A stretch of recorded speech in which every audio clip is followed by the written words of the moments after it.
নমস্কাৰ সকলোকে। আজি কলেজলৈ গ'লোঁ। কলেজত ফৰ্ম দি আছে নিযুত মইনা আঁচনিৰ। এয়া গ'লোঁ, ষ্টুডেণ্ট ধেৰ আজি চবেই ফৰ্ম নিবলৈকে আহিছে। মিটিং হৈছে, সেইটো কাৰণে ওপৰলৈ কাউণ্টাৰলৈ আহিলোঁ। এয়া ওপৰৰ পৰা অকণমান দেখালোঁ। তাৰপিছত আহিলোঁ ৰুমলৈ। ৰুমতো একদম ভিৰ হৈ আছে, সোমাবই নোৱাৰি। আজি ধেৰ ষ্টুডেণ্ট, এই দুজনীক দেখিছেনে কথা পাতি গৈছে। মই তাকে কি কৰোঁ কি নকৰোঁ বুলিয়ে মিটিং সোমাব নহ'ল। অলপ দেৰিকৈ গ'লোঁ কলেজলৈ। তাৰপিছত এয়া অকণমান চালোঁ, ইয়াতে চাই মেলি ৰুমলৈ আহিলোঁ।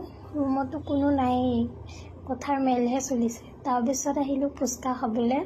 ফুচকা খালোঁ, খাই মেলি আকৌ গ'লোঁ কাউণ্টাৰ ৰুমলৈ। কাউণ্টাৰ ৰুমতো আজি ফৰ্ম নিদিয়ে, কালি মানেহে দিব বোলে। তাৰপিছত আহিলোঁ আকৌ ঘৰলৈকে আহিলোঁ। কিনো কৰিম ইমান দেৰি আহিলোঁ, ইমান ৰ'দ দিছে। অলপ দূৰ টমটম নাপায়, অলপ দূৰ খোজকাঢ়ি আহিলোঁ। ই আকৌ বোলে মোবাইলৰ ৰিচাৰ্জ ভৰাই, তাকে দোকান বিচাৰি এখনো দোকান নাপালোঁ। নাপাই পিছত টমটম ৰখাই কেনে ঘৰলৈ আহিলোঁ। বাই বাই সকলো।